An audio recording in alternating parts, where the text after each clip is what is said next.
தமிழக வெற்றி கழக கட்சி தோழர்கள் அனைவருக்கும் என் வணக்கத்தை நான் தெரிவிச்சுக்கிறேன். நம்மளோட சேனலை நீங்கள் சப்ஸ்கிரைப் பண்ணாமல் இருந்தீங்கன்னா சப்ஸ்கிரைப் பண்ணிக்கோங்க. கிட்டத்தட்ட தமிழக வெற்றி கழகம் கட்சி பற்றி எல்லா அப்டேட்ஸ் வரும், தளபதி விஜய் அண்ணாவை பற்றியும் வரும்.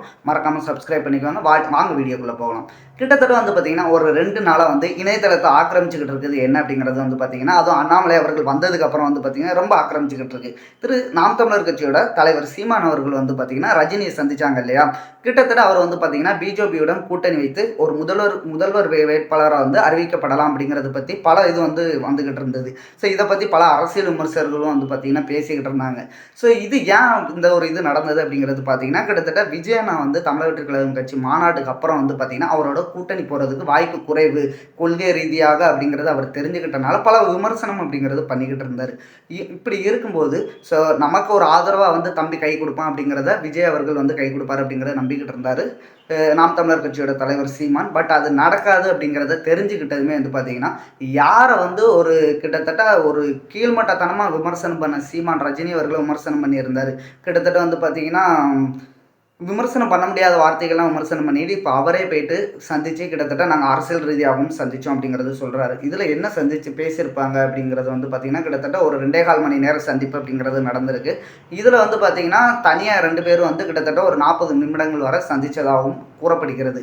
கிட்டத்தட்ட இப்படி இருக்கும்போது இதில் அவர் முதலமைச்சர் கேண்டிடேட்டாக அறிவிக்கிறதுக்கு பிஜேபியோட கொள்கை அப்படிங்கிறது மாறும். இது வேறு சீமானோட கொள்கை பார்த்திங்கன்னா தமிழ் தேசியம் அப்படிங்கிறது இருக்குது. அவங்க பார்த்திங்கன்னா கிட்டத்தட்ட தேசிய அரசியலை பற்றி பிஜேபி அப்படிங்கிறத பேசிக்கிட்டு இருக்கு. இதுக்கு வாய்ப்புகள் குறைவு அப்படிங்கிறது தான் தெரியும். பட் அவர் கூட்டணி அப்படிங்கிறதுக்கு போக வேண்டிய ஒரு கட்டத்தில் நாம் தமிழர் கட்சி இருக்குது. ஏன்னா அவரை நம்பி கிட்டத்தட்ட ஒரு 2-3 எலெக்ஷனை சந்தித்த ஒரு கட்சியாக இருக்கும்போது 8% வாக்கு வங்கி இருக்கிற ஒரு கட்சியாக இருக்கும்போது இப்படியே தனியாகவே அவங்க பார்த்திங்கன்னா மூவ் பண்ணிக்கிட்டே இருந்தாங்கன்னா அவரோட வெற்றி அப்படிங்கிறது கிடைக்கிறதுக்கு வாய்ப்புகள் குறைவு. இனிமேல் கிட்டத்தட்ட தமிழக வெற்றி கழக கட்சி தலைவர் கட்சி ஆரம்பிக்கிறதுக்கு இனிமேல் பார்த்திங்கன்னா இனிமேல் அவரோட வாக்கு வங்கி அப்படிங்கிறது அதிகரிக்கிறது குறைவு 2026.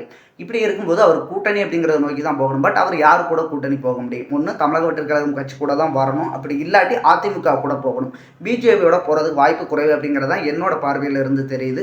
ஸோ இதுக்கு நம்ம வெயிட் பண்ணி பொறுத்திருந்து தான் பார்க்கணும். கிட்டத்தட்ட அவர் சீமானோட கொள்கை எல்லாமே திராவிடம் அப்படிங்கிறது கிடையாது, இந்தியா அப்படிங்கிற ஒரு நாடே கிடையாது அப்படிங்கிறத பற்றி தான் சீமான் அவர்கள் பேசிக்கிட்டு இருக்காரு. இது எந்த அளவு உண்மை? ஒரு தமிழ் தாய் வாழ்க்கை பாடலே எடுத்துருவேன் அப்படிங்கிறது சொல்கிறதா இருக்கட்டும், இல்லாட்டி பார்த்திங்கன்னா தேசிய கீதத்தை நான் மாற்றி அமைப்பேன் அப்படிங்கிறது சொல்கிறதா இருக்கட்டும், கொடியை மாற்றி அமைக்கிறதா இருக்கட்டும், இதெல்லாம் பார்த்திங்கன்னா நடைமுறையில் சாத்தியம் இல்லை. ஒரு அவரோட பேச்சு அப்படிங்கிறது எல்லாமே பார்த்திங்கன்னா ஒரு பேச்சாக மட்டும்தான் இருக்குமே தவிர அது நடைமுறையில் வாய்ப்புகள் குறைவு. ஸோ நம்ம பொறுத்திருந்து பார்க்கலாம். 2026 சீமானோட வாக்கு வங்கி அப்படிங்கிறது குறையும் அப்படிங்கிறது நீங்கள் நம்புறீங்களா அப்படிங்கிறத கமெண்ட் பாக்ஸில் கமெண்ட் பண்ணுங்கள். விஜயண்ணா அரசியல் வந்ததுக்கப்புறம் சீமானோட பயம் எப்படி இருக்குது அப்படிங்கிறத நீங்கள் கமெண்ட் பாக்ஸில் கமெண்ட் பண்ணுங்கள்.